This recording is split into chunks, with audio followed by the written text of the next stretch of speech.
You tune into the Sportscast with Brian, Craig, and Jeff. Give you all the sports news you need. We give you outspoken thoughts about all the headlines. We talk baseball, football, hockey, and more. No matter the topic, we cover it. Get ready for the show and keep it outspoken. Keep it outspoken. We keep it outspoken only on the Sportscast.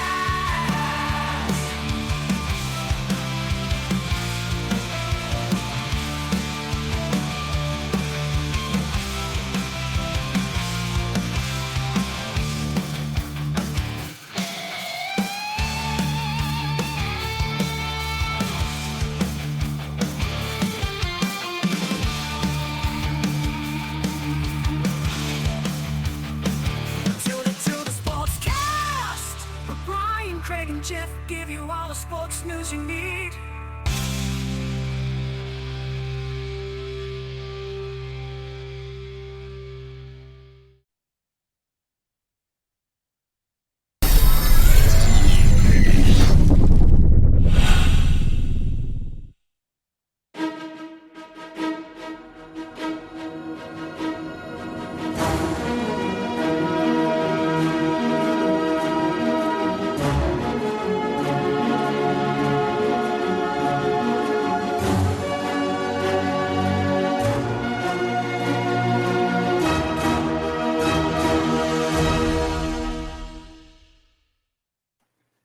Hey guys, welcome in to episode number 98, NFL Divisional Playoff Rounds. We got another set of fantastic games this week, Jeff. We got some interesting games this weekend, but before we get into that, we're going to jump into some games that happened last week and kind of see maybe where we went wrong on our predictions, and go from there. But tell you what, Jeff, that cold weather has hit Texas the last couple days. It has been freezing in Texas. Yeah. We've had sleet, I think snow. I think it was 20 degrees when I woke up today. Probably felt like less. So, but I like it. I like the weather this time of year. You know, it's that kind of crisp winter weather. It's playoff weather, man. Yeah, as we'll see that tonight, the Green Bay Packers. I think the starting temperature is like 2 degrees, so it's going to be pretty intense there. But all right, Jeff. Well, let's jump into last week's games here. We were so excited and set up for some good football. The first game of the week was our first game last Saturday was the Raiders and Bengals. We both selected the Bengals to win, and the Bengals got the job done. And this one was really good. It came down to the Raiders driving down with the final seconds on the clock before eventually Derek Carr threw an interception at the 1-yard line to kind of wrap it up there. And the Bengals stayed pretty hot, and the Raiders fought like we knew they would. But we called that one right there. So Yeah. Oh yeah. Yeah, and I just it's surprising to see Joe Burrow to kind of coming into his own, making a legacy for himself, and kind of you're seeing a quarterback. I would say out of the draft class, this is the quarterback that I think should be being paid attention to a little bit more, mainly because, he had a devastating injury last year, but you're finally starting to see the fruits of labor. And I think this is going to be somebody we talk about in not to jump to conclusions, but this could be somebody that we talk about down the road of like, oh, okay, this is in the realm of, a Mahomes. This is in the realm of a great player that will continue to be great, very much like Rodgers, Brady, maybe not to the degree of Brady, but it's, because that's difficult to replicate. But I mean, in that same realm, like when we think of Russell Wilson, when we think of Aaron Rodgers, when we think of those kind of players, I think we're starting to see a little bit of that with Joe Burrow, mainly because he is having a little bit of some success in the playoffs already. He's only been in the league for 2 years, so this is exciting. It's fun to watch. Oh, it definitely is, and I love me some Joe Burrow and the Bengals, who has not been very good, and they put some weapons around him. They've got a solid wide receiving crew. They've got a decent defense. So Joe Burrow's playing lights out right now, and his confidence is fantastic for such a young player. They they talked about it last week. They interviewed him after the game, and they were talking about, hey, you won, congratulations, this is big. And he's like, yeah, it was good, but we're moving on to next week. And I think he has the right mentality, and that's the kind you got to get. They haven't met their goal yet, right? They those expectations are Super Bowl, and so I like his mentality. I like his confidence that he's playing with right now, and they move forward there. So we predicted that one right. The game after that, Jeff, was the Bills and Patriots. And this is a game that we completely got wrong on, Jeff. We projected the Patriots to upset the Bills, mainly for me because the Bills weren't playing up to their potential.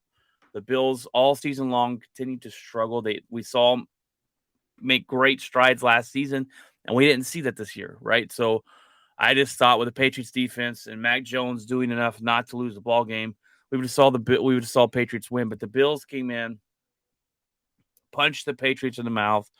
Bill Belichick team did not look like they were ready to play in the cold weather, and the Bills get the victory. And the way they played, they look like they could beat anybody at this moment if they play that way going forward. Yeah, this is one of those kind of surprise games. There's a few of them during this early round of first round of the playoffs, and this was definitely one of them. It was shocking to see because Bill Belichick, it's a Bill Belichick team. I just am shocked to see an offense completely manhandle a defense that Bill Belichick is running. I don't know what was going on there. Maybe it was familiarity. Maybe it was they just had a better game plan. And it just seems like maybe we are starting to see an era in Patriot history where they're not as good as we thought. And again, it's still early in the career of their quarterback and still figuring out who he is and developing game plans and stuff to fit him. And obviously, for Belichick to continue to build this defense like it used to be. But it's just it's surprising. And a lot of people they're starting to see the era is over a little bit. So, well, and I don't know. I don't know if I see that just because. Last year, so everyone talks about the Brady versus Belichick, and Brady went on to win the Super Bowl, and Belichick did nothing. Well, Belichick didn't have a quarterback. He had Cam Newton. Okay, he's got a decent quarterback. No one expected much out of him this season. Mm-hmm. At one point, they were the number one, almost the number one seed in the AFC, and then they lost a couple games and they fell. My expectations for the Patriots this season was nothing. They exceeded those for me. Now, Patriots fans and the organization doesn't feel that way because they're used to winning Super Bowls, right? But kudos to them. I think the way they went out is pretty embarrassing, but yeah, they made the playoffs. I didn't expect that. So, yeah, and I think it's something that they'll build upon going into next season. I think that I don't see them regressing. So I do think the Patriots will be in the playoffs next year. I just don't. I think we need to now come to grips with the fact that it might be that they get to the playoffs. Maybe they don't win. Maybe they lose close. Or they get to the playoffs, they get past first round, and then they kind of hit a wall. And I think that's kind of maybe who this team is right now. What happened with Tom Brady was an anomaly. And I don't think it's so difficult to say, oh, no, they can replicate that because it's not. You can't. So it was just a perfect place, perfect time for Tom Brady and also Bill Belichick. Not to say that either or is better than the other. Bill Belichick's an amazing coach. We know that because you still have to coach. And then Tom Brady still had to play. And so I think both complemented each other amazingly. And that's why you got the success that they had. If he would just got some random quarterback, I don't think we would have seen the success. It just happened to be the perfect place, perfect time, perfect people. Right. So right. yeah, And I think they'll be all right. I just think that maybe this is a team where you're going to see some struggles to get to the point of maybe where they were before. And there may be a stopgap few seasons where it's like, they can't seem to get past round 1, round 2, and then maybe in the next 3 or 4 years, I could see this team being a different team and maybe even being a competitor for easily the AFC Championship. Right. You got to wonder, that argument of I can't stand the argument of who's better, Bill or Brady. And like I said, they complement each other really well, and that's why they had success. Bill Belichick and Tom Brady, and Peanut butter and jelly. Right. And the Patriots' expectations and they've got to lower them a little bit because you're not going to come in with the next quarterback and win 7 rings. That's not going to happen ever again. I don't think we'll ever see that in any sport ever again. But yeah. All right, Jeff. Well, we jumped to Sunday's games last week. The first game was abysmal. Bucks win 31-15. Nothing to talk about. We predicted this. It was crappy. We knew the Bucks were going to win. It's basically a freebie. The Eagles suck. Yeah.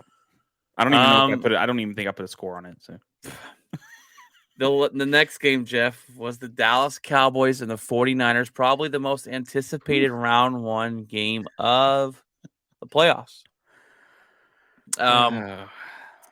Cowboys choke it away. Look, the 49ers are a tough 6 seed. I'm not going to sit here and say they're not, right? But this is the Cowboys. They talked about all year how they were Super Bowl bound. This is their year, okay? I labeled them as contenders. I was wrong. Jeff, you labeled them as the coin flip Cowboys. And you were right. And I told my buddy Ryan Sims the other day, I do not care if the Cowboys go 16-1 next year. They are not contenders until they prove it in the playoffs. I am not believing this. They're contenders. Not doing it. They come into this game. They start off slow. They had the worst start that they could have had, except turning over the football, right? They kick the ball to the 49ers. The 49ers drive it down their throat and score a touchdown. Dak Prescott gets it. They go 3 and out. They punt the ball away. The 49ers kick a field goal. Next thing you know, Dallas Cowboys are down 10-0. That's like, oh, this is the worst start you could have had against this team. They did not look good. They did not look good. And there's something with the head coach. I think McCarthy needs to be fired. We're still going to find out if that's going to happen. Jerry Jones did not sound very happy when he came on the radio the other day. But I will leave this to you, Jeff, and tell us a little bit what you want to say to those Dallas Cowboys fans out there. Be realistic with your team. That's the only thing. I never came into this season thinking the Denver Broncos were going to do anything. You want to know why? Because I didn't expect them to. If you sit there and you expect nothing, you will be surprised. I've seen it with a few teams that I've followed. I've seen it with, there was a moment where when Tim Tebow was the quarterback of the Broncos, I didn't expect anything. I looked at it like, oh, we're not going to, don't expect playoffs. Don't expect anything. We came in there and we knocked off the Steelers in overtime on a Demaryius Thomas walk-off touchdown. Home run. Well, And so, and I was surprised. Did I think we were doing anything after that? No. I knew we weren't.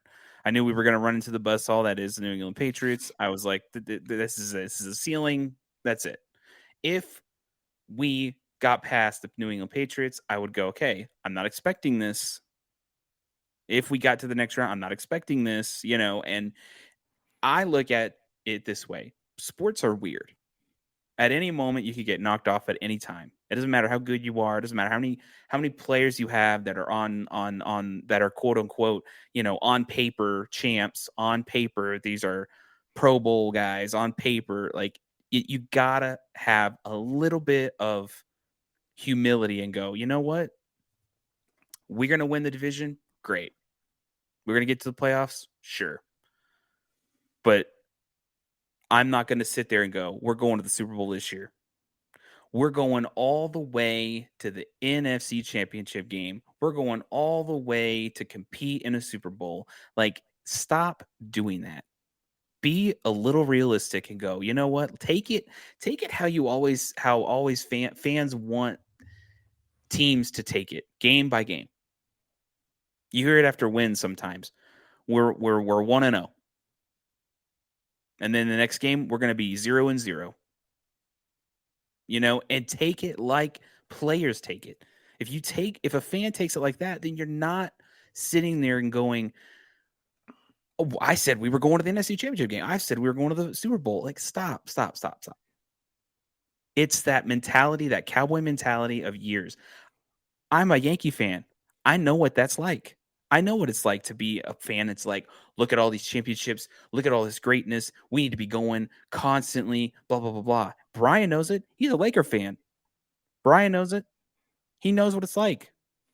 But you got to have that sense of humility and go, you know what? Sometimes we continue to keep getting in our way. And if we continue to keep getting in our way, I can't expect anything from this team until they show me otherwise. So that's all. Is it a coaching problem? Who knows? Is it a player problem? Who knows? Is it a problem because you got this sense of, I got the star on me, so now we are the triplets. Now we are, the legends of yore, so to speak, of Emmitt Smith and Michael Irvin and Deion Sanders and Troy Aikman. Stop living with that. And I think the players do it. I think the players look at it and they have that star and they think, okay, we're the next duo, right? Dak Prescott and Zeke, we're the next. And you cannot be your own. And when you go in there with that diva mentality, that we're going to take it to the house. I understand being confident, but you're setting yourself up for, this team's nothing. 49ers, we're going to go in here and whoop them. No question asked. Look at the Denver Broncos. Oh, look, they're horrible. They don't even have a quarterback. And then you get beat in your home by a team that doesn't even deserve to even be in there and really beat you. And I'm talking from a Bronco fan. That's what the Broncos did in their house.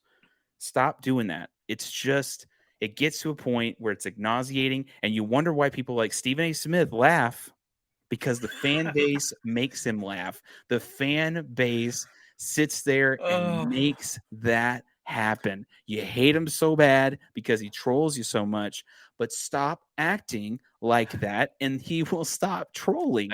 I can't stand Stephen A. or Skip Bayless, but I'm telling you, it is hilarious. You have people like Skip Bayless. You have people on freaking, YouTube like Mark Holmes. These people who like to feed.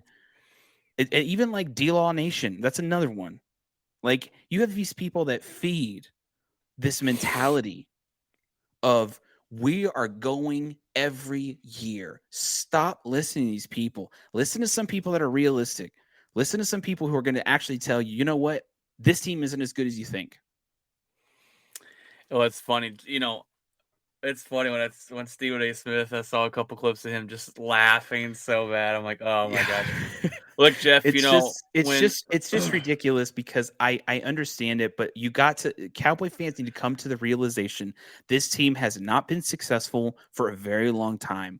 It's kind of like the Browns thinking they're going somewhere every year.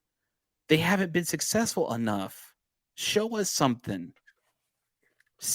Have some sense of like, I'm not going to say anything. Honestly, I'm not going to say anything good about this team until they show me otherwise, until they can get in the playoffs, win a couple of games, and get to an NFC Championship game. Let's do that. And then we can have the conversation that maybe this 26 year of mediocrity is finally over. But until then, what am I going to say? Am I going to sit there and say that the Eagles turned it around because they won one championship game? Well, obviously not. Obviously not. They fired their coach. And take a look at even the Giants in your own division. They won 2 championships with Eli Manning. Look at them now. And they know. And again, that's what I'm talking about. The Cowboys in that division has been the least successful in the last 26 years. The least successful. And we laugh at the Eagles, and we laugh at the Giants, and we make fun. But ultimately, those two teams won 3 Super Bowls in that span that the Cowboys have done nothing. You can't argue. Well, I'm not going to I don't want to sit here and talk crap because my team has to show up and win tonight. I'm not talking crap. No, I know. I'm just No. saying. I know. I'm just saying a little bit of facts here. I'm not. There's I'm always. not. I don't like the excuses either. That's the only other thing. Cowboy fans, they like to point fingers at the refs, point fingers at this, point fingers at the coach, point fingers at the players. Because I'm gonna reiterate something that Michael Irvin said on the show of First Take, which again I watch because I want to know perspective. Michael Irvin gives you a different perspective than Stephen A. Smith. So you got to understand that's your guy saying this, not Stephen A. Smith. He said players have to play. At the end of the day, players have to play. Dak Prescott's QB IQ, quarterback IQ in that particular situation when that clock was going down was off. And what do great quarterbacks do? They decide, you know what? This play won't work in this situation. I'm going to change this play because I'm seeing something different. If Dak had changed that play up and did something a little different, maybe the outcome would have been different. We don't know. They had multiple opportunities. But again, in the end, players have to play. Mental mistakes, that's on players still. As much as it's coaching, it's also on players. You're on the field. You got to have some responsibility to that. It cannot be always coach, owner, refs. Eventually, it's got to be Zeke, Dak, the O-line, defense, Gregory hugging people. It's got to be eventually you got to start giving some blame to the players. Brian does it. He sits there and says that last year they lost in the playoffs because Aaron Rodgers screwed up. That's on the player. I mean, that's all I got to say about it. It's just I hear a lot of crazy talk, people throwing water bottles at referees. That was completely uncalled for. It was not. There were so many more elements to that than just the refs, and you cannot continuously just blame everyone and not finally come to grips and say, you know what, Dak, you didn't do it right. You know what, Zeke, you haven't been great. Whether you were injured or not is besides the point. Pollard wasn't injured, and he still didn't do anything. The O-line had problems. There were tons of penalties, and there were penalties on defense. There's so many more elements to that. Eventually, you got to start blaming some players. I didn't mean like when I said talking crap. I didn't mean you were talking crap. I just mean I didn't want to come on. I didn't want to get on and throw more on them because my team has to show up and beat the 49ers tonight. But I will tell you this, Jeff. You're exactly right with that game-by-game mentality. And I've known. My team's made 4 NFC championship games, and we've choked them. We've lost, right? Last year, I told myself, after we had the number 1 scoring offense in the league, I said, this is our year. This is it. We're going. I feel so much confidence in this team. What do? We choked it away against Tampa Bay. I came in with little expectation this season. Always having Aaron Rodgers, you're going to have a good chance. But I said, I'm lowering my expectations. And every time I'm like, oh, man, we could do it. I'm one game at a time. We've seen upsets this playoffs. We've seen the Patriots get dismantled. We've seen the Cowboys choke it away. And it is one game at a time, and that's the right mentality to have. And that's what when the Broncos went to Super Bowl I got overconfident when they went and played against Seahawks. I was like, man, there's nothing. We're gonna this is easy. Come on. And we got murdered. And that was a moment where I was like, you know what, I can't do that. Yeah. We can't do that. So when Super Bowl 50 came around, I was like, my dad called me the first round, and he was like, so what are the Broncos gonna do? I'm like, I don't know, Dad. I don't know. We got to go through the Patriots. That's always, I don't know. I know we're playing at home, which is good. Broncos fought hard to get that. I wouldn't have trusted us playing at Foxborough. But it's just like, I'm taking it game by game. Like, we get to this first part, we win, great. Let's move on. Let's get to the next opponent. Let's just continue this role. When we played the Patriots, I was like, this is it. This is the make or break moment right here. Who are we? And we beat them. We beat them. We absolutely dismantled the Patriots. Tom Brady struggled the whole game. And I was like, okay. And then going into that Super Bowl, it was constant Cam Newton. Cam Newton's going to take him down. Cam Newton, everyone picked him. Cam Newton, oh, he's going to take him. He's Superman. Like, okay. There's Cam no Newton's kryptonite. Superman. It's like, okay. And so then when we went in that game, my dad said, what do you know, he goes, Broncos probably going to lose, right? I'm like, that's what they say. We'll see. I'm not going to sit here and say that we're not going to lose because I've seen them do it. I'm not going to sit here and say that we're going to win because I haven't seen them do it. So, like, I'm going to watch it. I'm going to analyze it. Whatever the outcome is, win or lose, it's going to suck if we lose. But if we win, I wasn't expecting it. That's how I got to go through it. You know, it's just it sucks because you want to be excited. The excitement comes when you win. That's when the excitement comes. That's when you go, everyone doubted us. Everyone sat there and just said we weren't going to do this. And that's exactly when the Broncos won. That's exactly what I said. I said everyone doubted us. Everyone put us down. Everyone talked about Cam Newton. Everyone can just take it and put it where the sun doesn't shine. Because no one called us. No one said that we were going to take this game. So that's when, if I ever want to hear any more talk from the Cowboy fans, that's when I want to hear it. I want to hear it when you win. I want to hear it when you go to a Super Bowl win. Then I hear it. Then I want to hear it.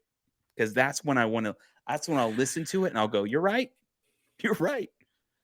They were the best team.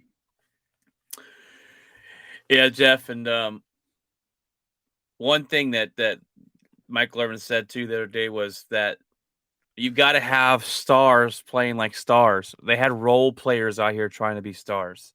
CeeDee Lamb looked bad. Amari Cooper looked bad. That they had no rushing attack in this game. Zeke was out. They came out right after the game and said he had a torn MCL. Tony Pollard sucked. Dak Prescott looked off. This was the second half Cowboys that we've seen that they dominated. They almost beat Tampa Bay. Oh my gosh, this team could go to the Super Bowl. It's like, what?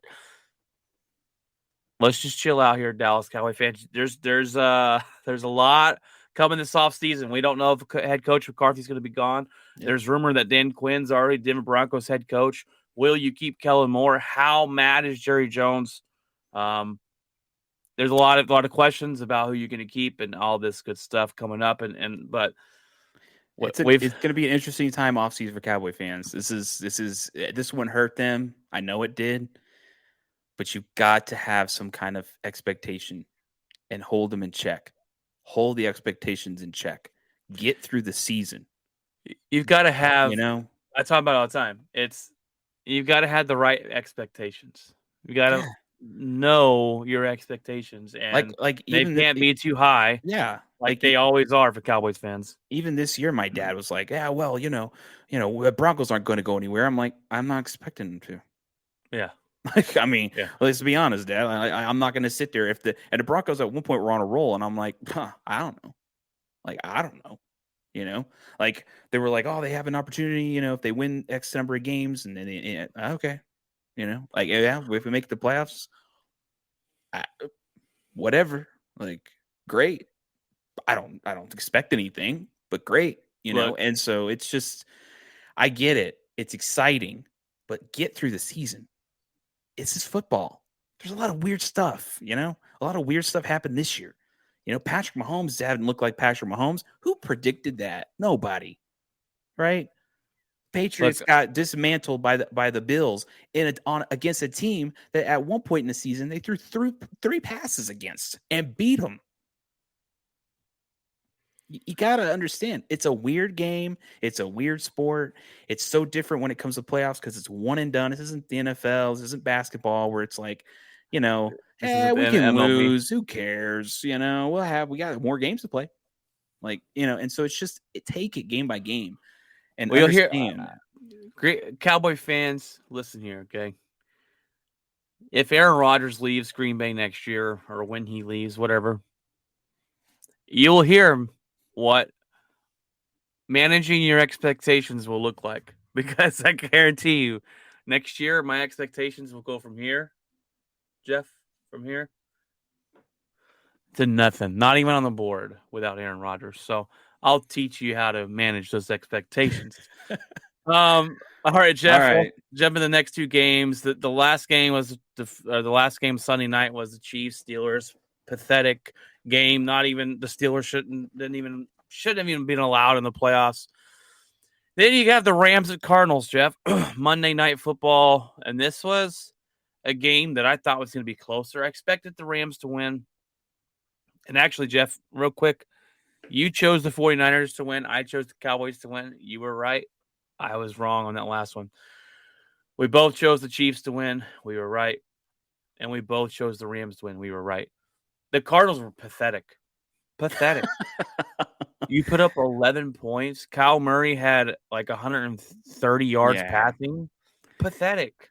What was that? That you didn't even show up. This game, I was like, man, okay. I could see the Cardinals winning if they showed up. I could see how they might win. This was going to be a close game, in my opinion. They're division rivals, and the Cardinals didn't even show up. 34-11. You lose by 23 points. This, Jeff, I don't know about you. We talked about the Browns being the biggest disappointment in the NFL this year with the expectations that we had set for them.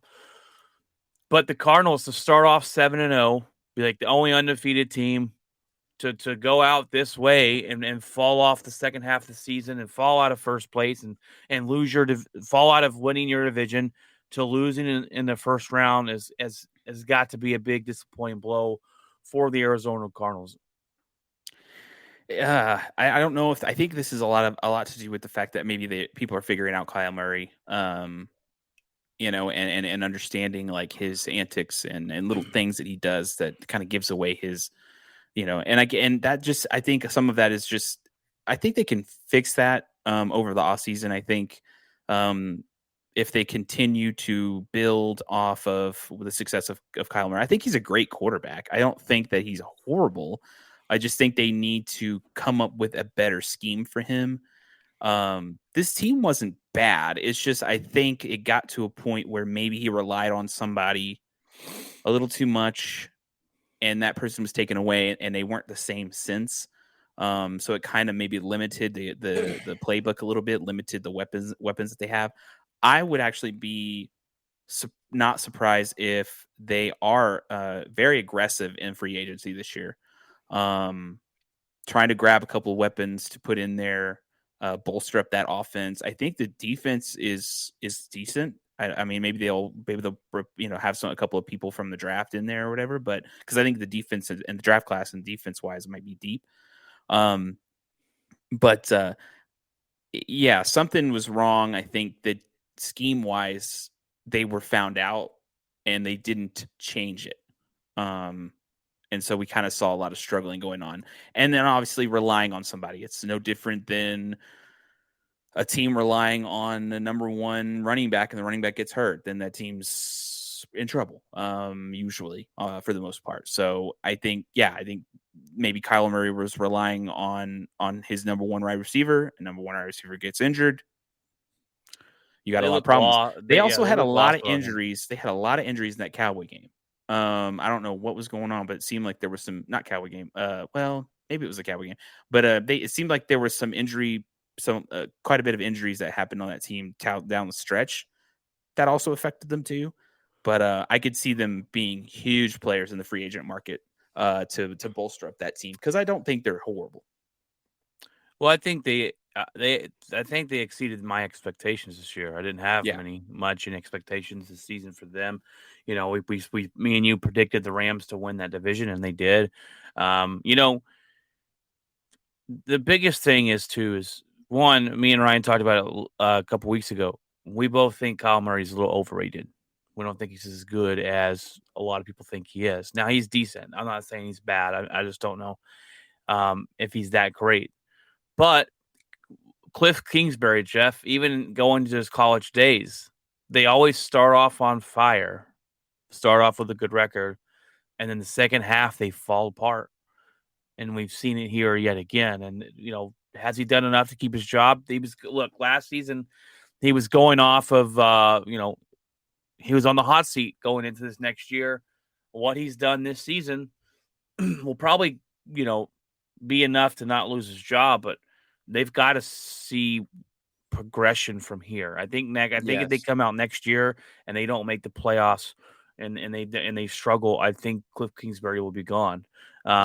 We want to see that progression from here. You want to see him win the division maybe and get a higher seed and win the first round playoff game. But I think this is a good measuring stick year for them to see what they can do. And if they don't fall apart at the second half, who knows? They might be the number one seed, So, well, all right, Jeff, those are last week's games. This weekend, Jeff, let's jump into the headline of the week here, or the divisional round games. All right.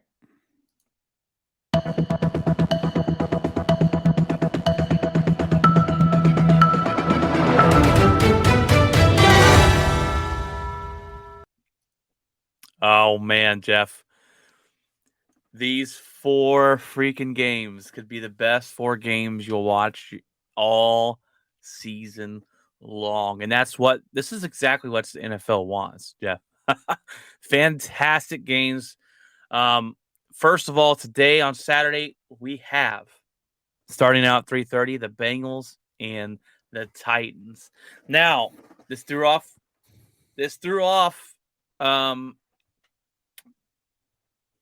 my board with the Bills winning. So instead of the Bengals going to face the Chiefs, they jump over and face the Tennessee Titans. Derrick Henry's back, full strength. They're saying he looks better as he's more healthier now than he would have if he played a whole season and coming into this game. The Tennessee Titans have played really well this season without Derrick Henry. That's really impressed me. Without their number one player, they've got the job done. Have they been blowing out teams? No. They did some, but have they been that impressive? Blowing out here, blowing out there? No, but they're getting the job done. Winning games. The Bengals. Joe Burrow's been the most impressive quarterback the last month of the year, throwing back-to-back 400-yard games. Mm-hmm. He came out last week and led the Bengals to the first playoff game in 31 years. This one's tough. Yeah. These last 4 games really, Jeff, are kind of a coin flip. Except one, but anyways, hopefully. Anyways, I want to go with the Bengals here. I want to jump on Joe Burrow. Let's jump Burrow. But I got Tennessee winning this one, Jeff. Mm-hmm. Mm-hmm. I think overall, Derrick Henry back. He's going to ground and pound. They're going to control the clock. It's going to open up Tannehill's passing game. Their wide receivers are healthy. The defense of Tennessee has been really well and really good this year. I think they're going to put pressure on Joe Burrow. I think he's going to turn the ball over a couple times, which he's known to turn over the ball. I think he led the league in interceptions or was really high this year on that. I have Tennessee winning this game. I think it's going to be a 34-31 battle. But I think the head coaching experience of Vrabel gets the job done in Tennessee today. I'm gonna have to go with Tennessee. Here's the thing. Here's the deal. We already know what playoff football is. Playoff football is very ground and pound. Very ground and pound. Now Tennessee hasn't had their guy for a while. They're about to get him, and we know what he is. We know exactly what he is. He's a train. He's a ground and pound. They're going to control that clock. They're going to keep Burrow off the field as much as possible. This, I think, personally, I don't think is going to be nearly as high as scoring as Brian thinks. I think this is going to be low.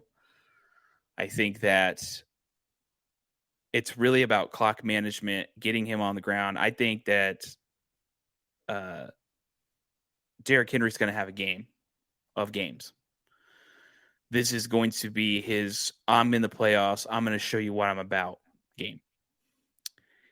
This will obviously set up the pass game. I don't think it will be as prevalent, but I think it will set it up. And so you will get some big plays, some junk plays, chunk yard plays that out of nowhere because people are going to be focusing on the run, obviously. If you control the clock, you keep Joe Burrow off the field. If you keep Joe Burrow off the field, the Tennessee Titans win this game. I do think they win it, and I think I'm going to put a points differential on this one. I do think they'll win this game by, I would say, field goal, honestly.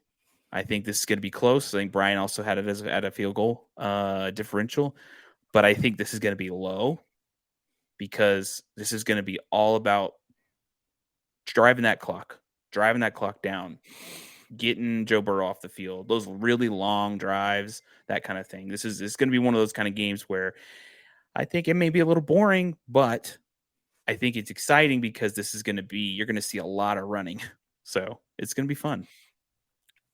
All right. Well, we both agree with that one. These games, Jeff, I don't know the last time I was this excited about every playoff matchup. I'm like, man, This is some good football. Tonight, Jeff, we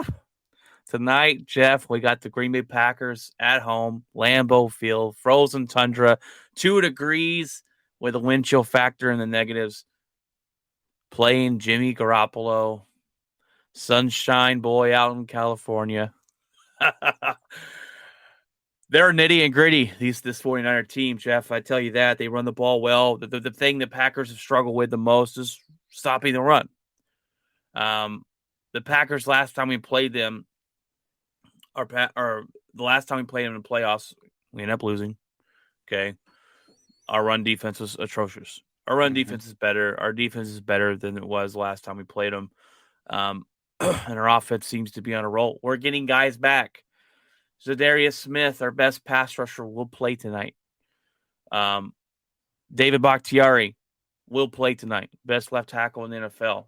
We got him back last week. We haven't had him all year. You look at Jair Alexander, is still questionable. I don't know if he goes, but our secondary has been really good this season. I got the Packers winning this game, Jeff. I think we're able to force Jimmy Garoppolo to make some mistakes. I think our offense is going to we're going to shred the secondary. That's the defensive weakness of the 49ers. They have a lot of penalties and pass interference, which the Cowboys didn't take advantage of. Aaron Rodgers will be able to exploit the secondary. Okay. I think the Packers win by 10 points. 30-20 tonight. Packers get the job done and move on again to the NFC Championship game.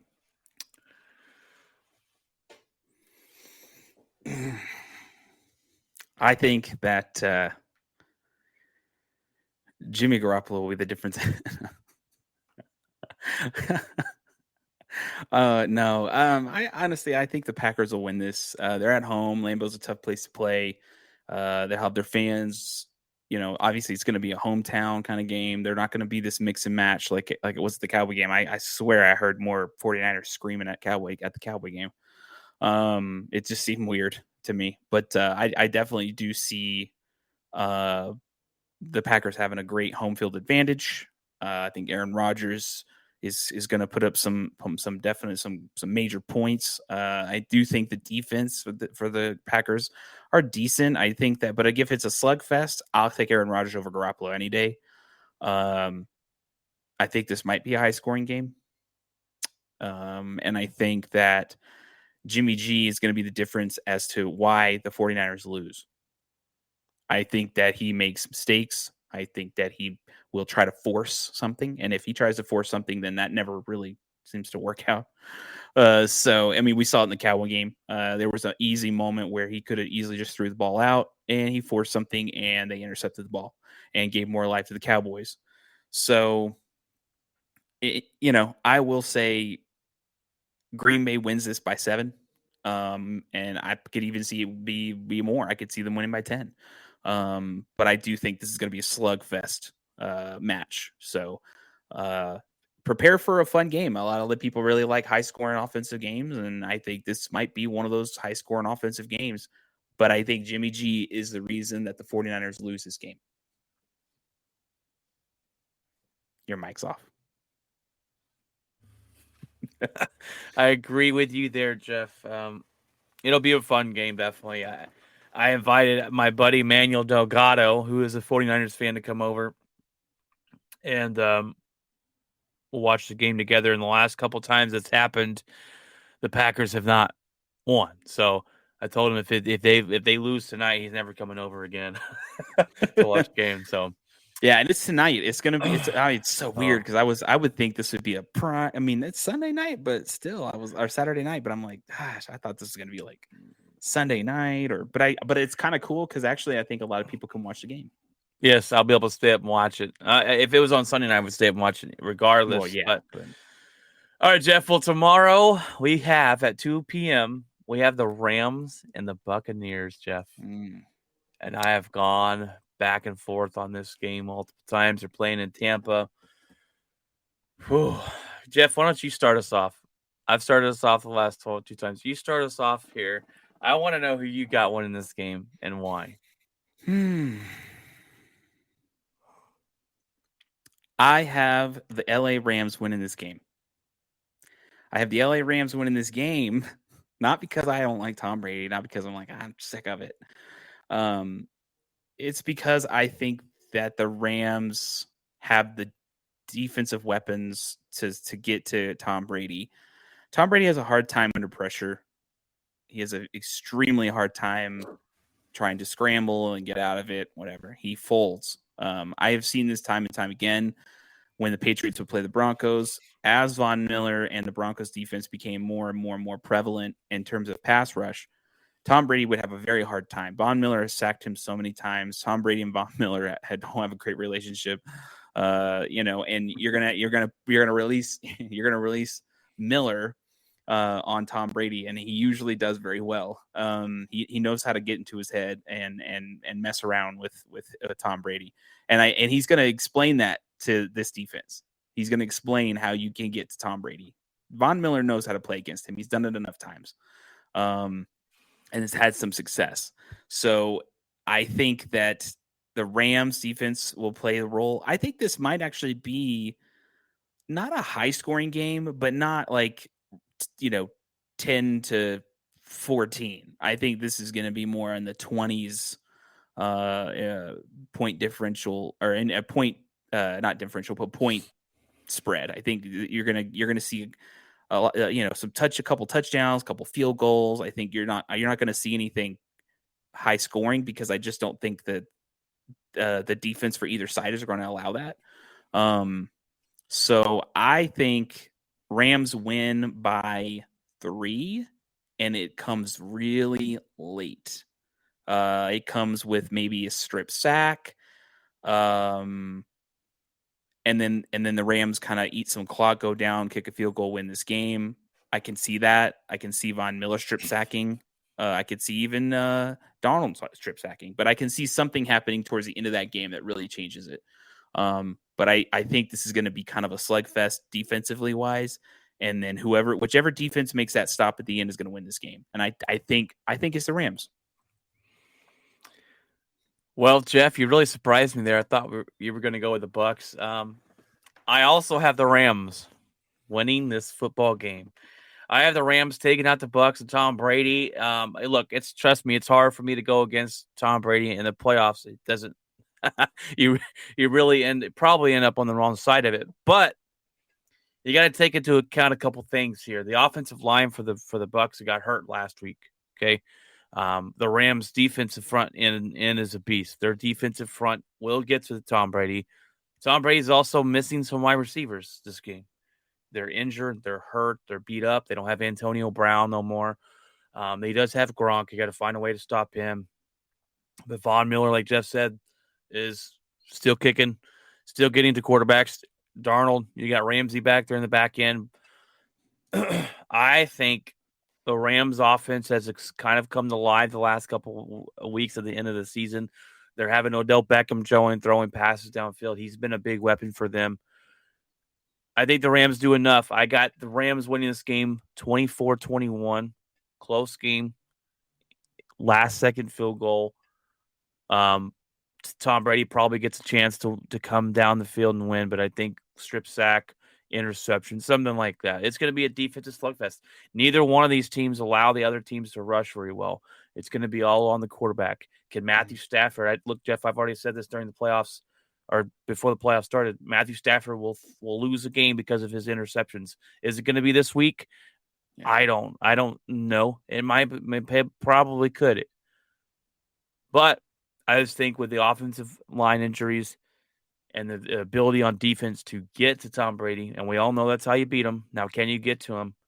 I got the Rams winning this one close. So yeah, and this could go either way, but I think the Rams are poised. I think they have too many pass rushers, which is the kryptonite to Tom Brady.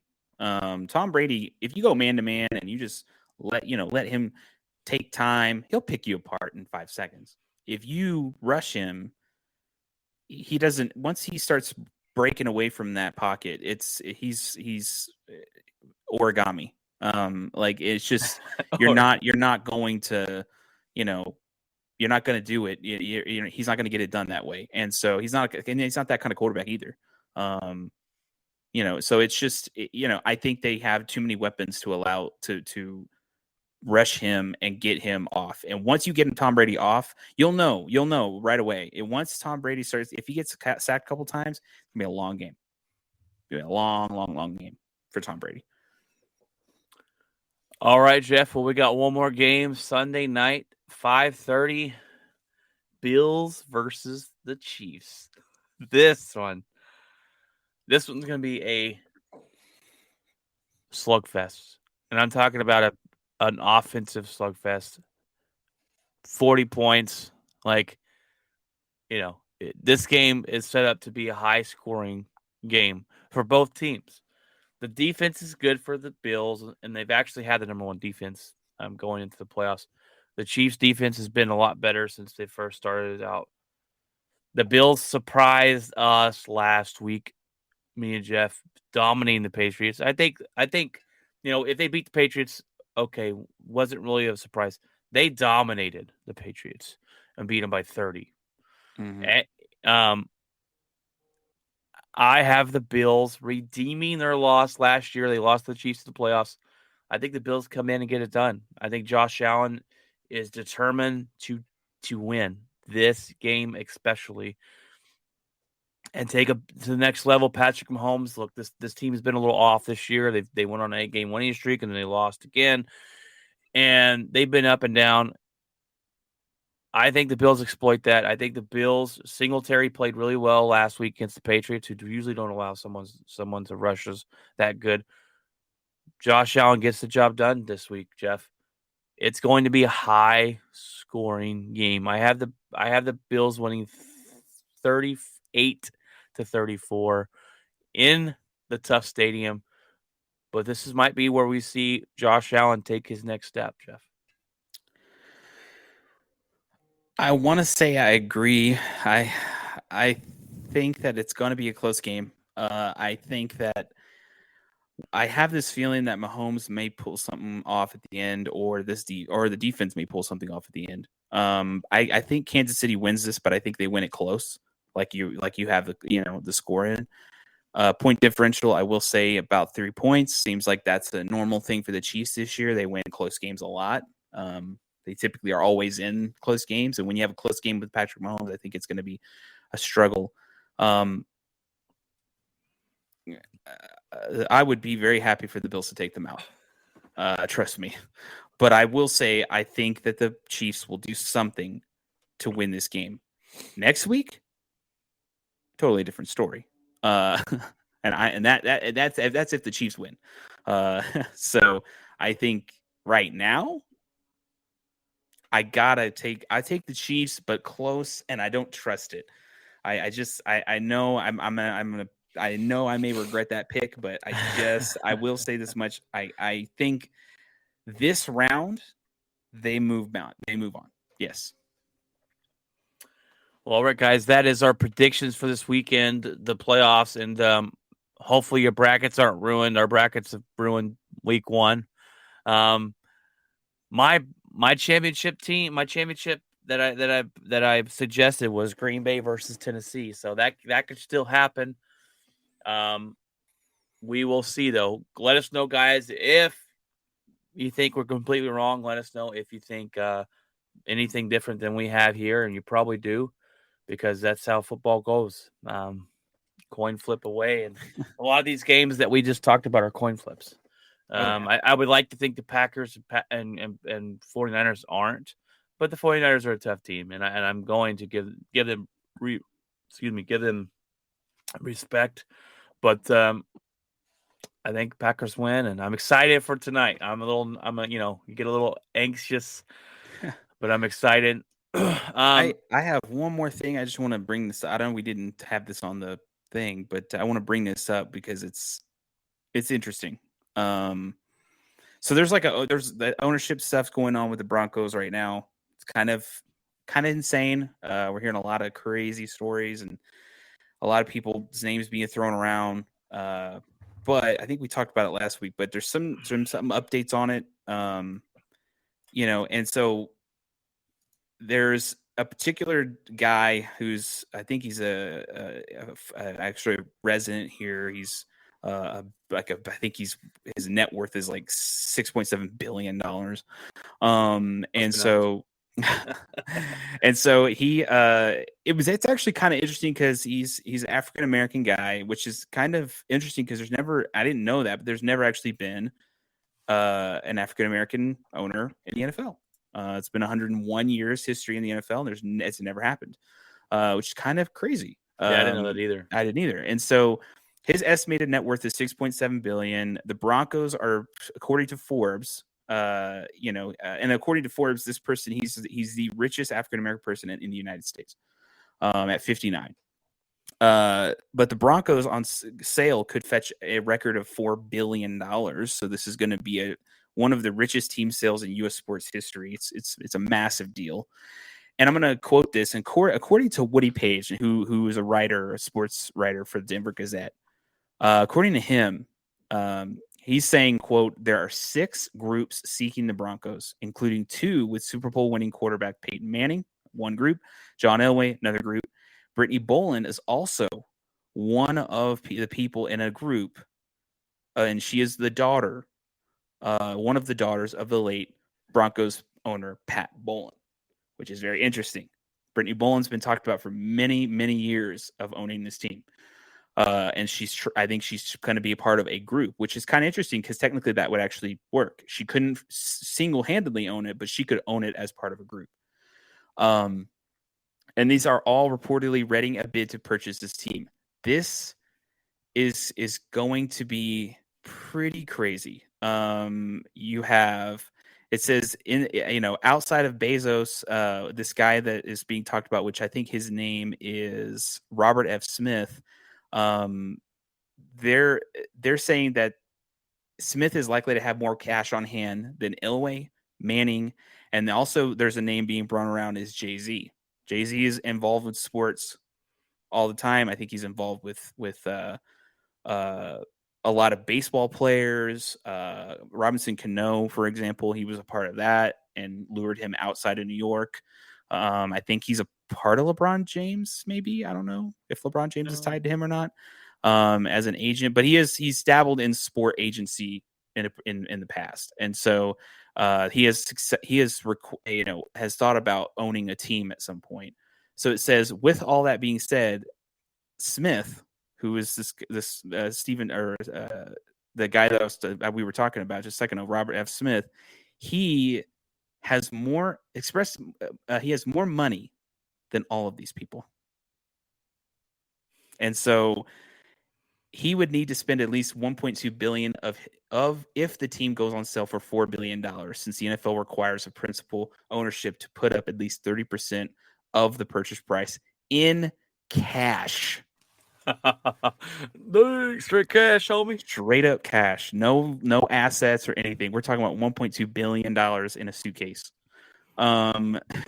Couple suitcases. Oh God. So Smith, he's an entrepreneur. He has a couple of businesses here. I think one of them's a equity firm. and everything else. So it's actually kind of interesting. The one thing that really surprises me is the fact that Brittany Boland is part of this.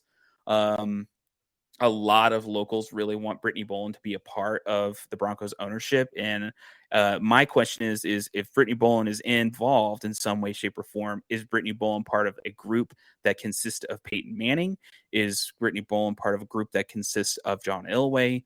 And if this Robert F. Smith is involved, is Robert F. Smith going in on his own, or is he going to be a part of one of these groups? And that's the big question. If Robert Smith is part of one of these groups, whoever has him, they have a huge, huge advantage of taking ownership of this team because whoever is involved, whether it's Peyton Manning, John Elway, or Brittany Boland, even if she has her own group, somebody is going to be in there with the big money pockets to get this done. But because it's not going to be Brittany Boland and it's not going to be John Elway on their own and it's not going to be Peyton Manning on his own. They don't have that kind of money. So the question is, who is going to be flipping the bill on this? And if he's involved with one of these groups, that's a massive advantage because this guy has the money. Peyton Manning may have some of it, but he doesn't have all of it. He doesn't have 1.2 billion. John Elway doesn't have 1.2 billion, and Brittany Boland doesn't have 1.2 billion. So this is going to be very cool to see who owns this team. I am glad that I'm seeing names that actually mean something. I know I'm not hearing. You hear names of Jeff Bezos. I don't think that's going to happen. I don't think that's true. You hear Jay-Z. I don't think that's true either. I don't think Jay-Z would care about the market in Colorado area. I think that he's more of like, let's go to LA, let's go to New York, let's high profile markets. I don't think that, I would even say, even though he wouldn't own the Cowboys, I would even say maybe even Dallas. So the fact that I'm hearing Robert F. Smith, who's a Denver native, which is awesome. He's going to do well with the team. Peyton Manning, which he's also moved to Denver. Denver is like his home now, as much as it pains Indianapolis fans.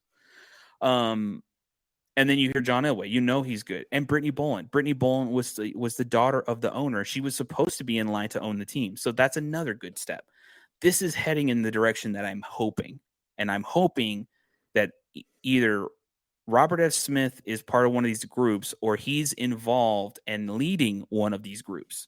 And if that's the case, the Broncos are headed in a good direction ownership-wise. And I really do think by the time we figure out the coaching situation, I'm assuming we're going to probably hear something in the next week or so, we're going to hear about the ownership really quickly after that. And about a week or two after that, I think they'll start bidding processes and we'll start actually hearing who's part of these groups. And whoever this dude's a part of, they're probably going to own the team. Honestly, that's a lot of money to be thrown around. It's the richest ownership acquisition in sports history at $4 billion estimation. It's a massive deal. This is huge, huge, huge news for the city of Denver and the team of the Broncos. It shows their value, and I can't imagine what an ownership of another team would be that has a higher value. I couldn't imagine what the Cowboys would be worth as somebody trying to own a team.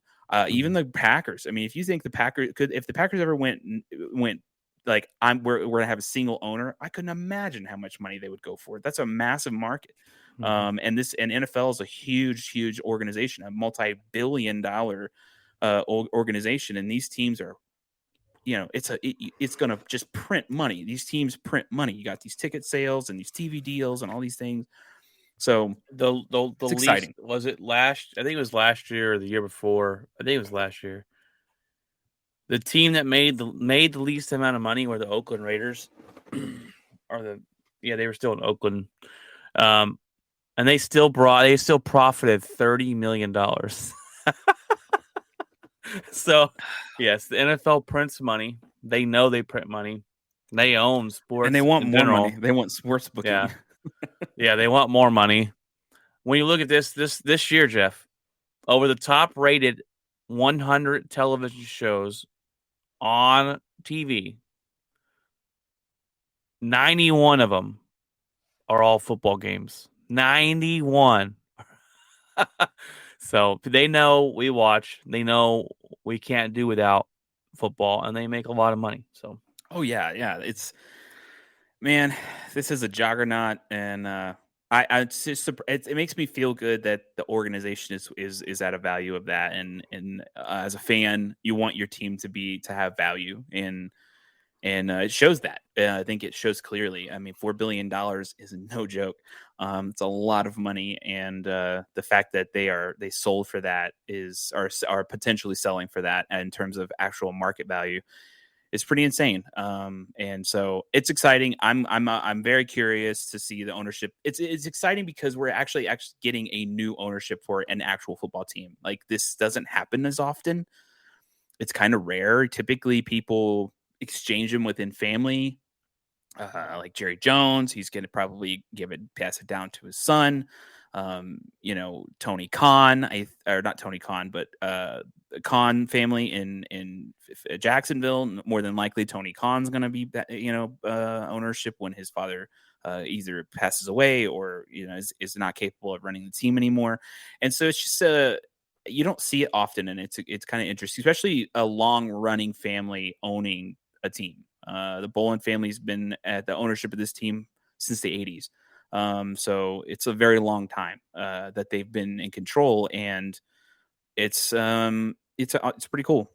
I'm just excited to see who the owner is and the changes that they may make. So. all right, Jeff. Well, that's going to wrap up this episode. We're going to ask the important question. What's in your locker? Oh man. Okay. Work. My last day of my old job is Monday. My new job starts Tuesday. I'm going through like a training process. I think I found that out today. So my hours actually are a little different, drastically different. So like I would be going in at 9, compared to waking up at 5, and going in at 6. So, and then I think I get off at 6. So it's a different thing to get used to, but it's a training thing, and so I think it's only for about a week or so, and typically training is usually about a week or so, and then I would start going in at a I think a more regular normal hour, or maybe even hours that maybe I see that work better for my schedule. Other than that, watching the playoffs games, getting excited. I probably will pay attention a lot to the Green Bay game today. I want to see what they do. I want to see if the Packers can get, and plus I'm also watching, Green Bay because I want to see, see Rodgers, see a potential player for the Broncos at some point, maybe. So I want to see how he handles pressure, how he handles all this stuff, and see how they do it. So I'm watching a few. That's really the one game I want to watch. Obviously, the other one would be Tennessee. I want to see how Tennessee handles the Bengals.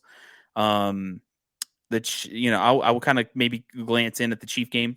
I may not watch that fully, but it's exciting to watch some of the. There's a lot of good football going on. I don't think there's a whole lot of just nothing or crap. So it's going to be fun to watch. These are exciting games, exciting teams. So that's one thing. And then I've been playing some MLB The Show, trying to do Road to the Show. I'm actually slowly picking away at the platinum on that game. I don't know why. But a lot of it's actually kind of easy. Win a home run derby, go to the World Series and Road to in March, October.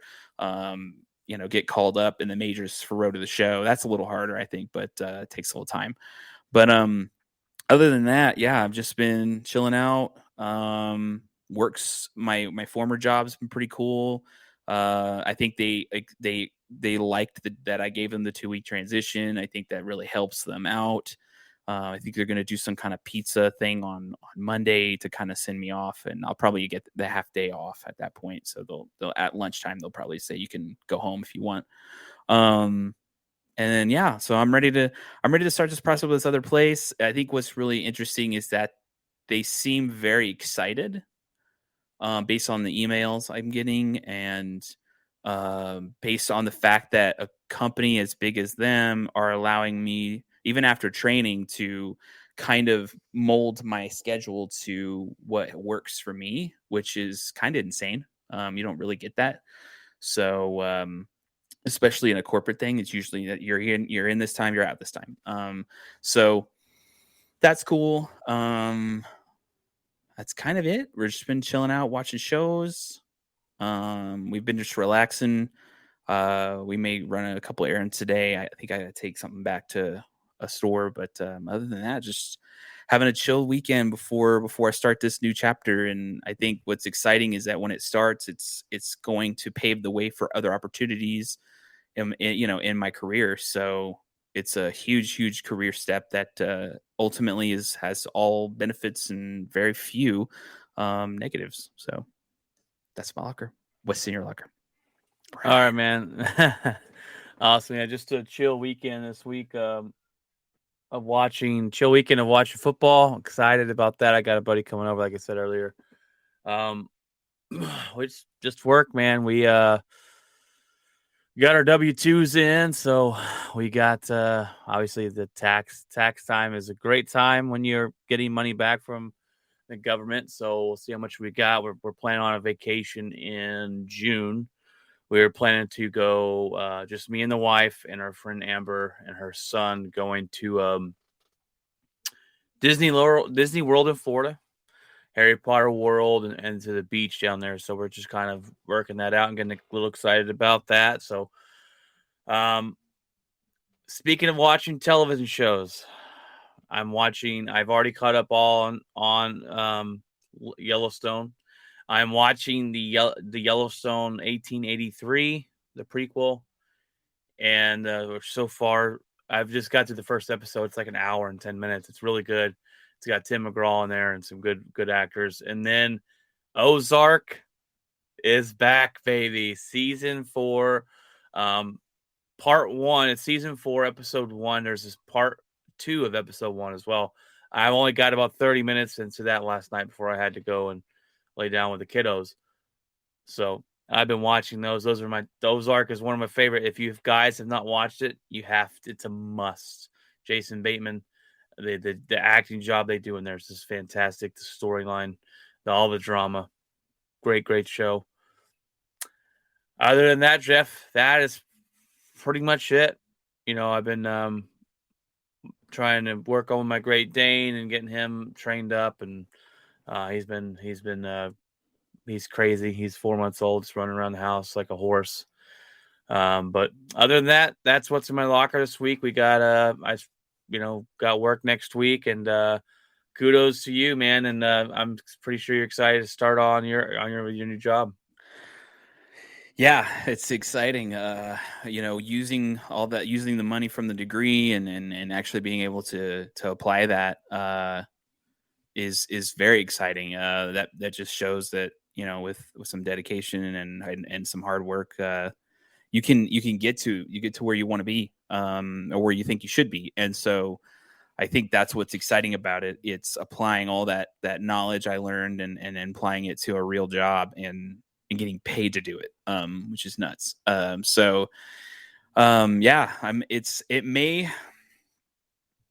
may change a few things about the show. That's all right. I know it says Tuesdays and Fridays. We may have to start doing it on Saturday mornings like this. Just because the way my schedule might be, I may be coming home later on Friday than I normally would be. So we may have to figure that out. But other than that, it's just exciting, man. Like, it's such a big opportunity. It's so difficult to try to pass this up. It changes everything. It makes it to where we can leave this apartment, and get something else that's bigger, and and just it starts a new chapter career wise. And I thought it would not happen. I thought I'm gonna just have to sell for something, and just go to an office and just not really do what I did. And it was tough to come to grips with that a little bit, because I was getting a little stale at my other job, and it was just kind of like, all right, I'm getting a little bored with this now. So, but when this popped up, I was just like, I have to try, and so I tried. So yeah, it's fun, man. I'm excited. They're excited. It's going to be a little bit of transition because you know, we in the house have been used to me going in, waking up at 5 and going in, and then getting off at 2:30. So it's a totally different thing now. So I'm getting home a little later. But I'm going in a little later. So Right. that's the plus. I get to wake up and actually spend the morning with my wife, as opposed to me getting up and she's still asleep. So so that's kind of fun. I like that because it helps, you know, I think it makes the day go by a little easier. Because sometimes when I leave, she hasn't woken up yet. So so it's kind of, sometimes I don't see her in the morning, you know, but yeah, man, I'm excited for it. I'm ready to start this chapter, ready to get the ball rolling on it because, you know, once I get through this training, which I'm glad they do, because throwing me into the flames already, like from the get go, would be scary. So, kind of transitioning me in is nice because I'm sure they have a system, and I'm sure they have, you know, different things that they do that I have to kind of come accustomed to and everything. So, but yeah, man, it's exciting, and I'm ready for this. I'm ready for this to start. I bet. Well, that's awesome, and congrats again, man. And that's about it for this episode, my man. We got playoff football. We'll see what happens. You know, I'll be on Tuesday to kind of go over the games, and then we'll jump on maybe next week. We'll figure that out. If things change, we'll let you know. But hopefully, it's a cheerful Tuesday, not me depressed, because if Green Bay doesn't make it out of this round, I'm gonna be a little depressed. Yeah, I'll be catching an eye on sure what's going on because I expect Green Bay to win, but I would be very surprised if they didn't. Yeah, check in on me, guys, later if they don't win. So, but all right, guys. Well, that's been it this week. We've it's been a great week here, other than the cold. It's getting a little bit warmer, which is fantastic. Yeah, I hate the cold weather. I could not live in Green Bay, dude. I love it. I love it, dude. But that's about it, brother, man. Game starts 3:30. We'll put this up before the game comes out and starts, and then it's just football. Yep. So take care, everyone. Enjoy the football, enjoy the playoffs. We'll catch you next week and kind of break down everything, and it's just, you know, just enjoy it because we got some good games coming, and honestly, it sets it up for an awesome championship round and an awesome Super Bowl. So can't argue. And I think the Super Bowl halftime show will be pretty good this year. So I think so too. All right, guys. Lee, I'll take care, and God bless. Bye.